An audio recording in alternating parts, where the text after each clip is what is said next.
పల్నాడు జిల్లాలోని పలు నియోజకవర్గాలలో రేషన్ మాఫియా చెలరేగిపోతోంది. వీరికి అధికారులు సైతం కొమ్ము కాయడంతో పేదల బియ్యం నేరుగా నల్ల బజారుకు తరలిపోతోంది. కిలో 34 రూపాయల నుండి 42 రూపాయల వరకు వెచ్చించి కొనుగోలు చేస్తున్న ప్రభుత్వం పేదలకు రూపాయికే ఇస్తోంది.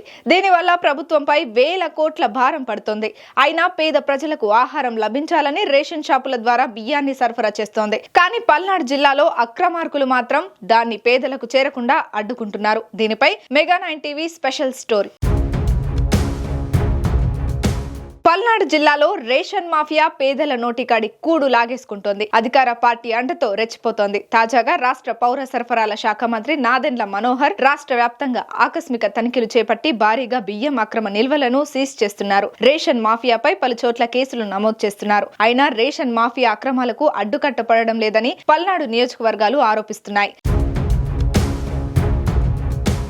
వాస్తవానికి సత్తెనపల్లి నియోజకవర్గంలోని పలు రైస్ మిల్లులపై పౌర సరఫరాల శాఖ మంత్రి స్వయంగా దాడులు నిర్వహించి మరీ వేల టన్నుల బియ్యాన్ని స్వాధీనం చేసుకుని ప్రభుత్వ గోదాములకు తరలించారు. అయినా సరే జిల్లాలోని అధికారుల్లో మాత్రం చలనం లేకపోవడం ఆశ్చర్యం కలిగిస్తోంది.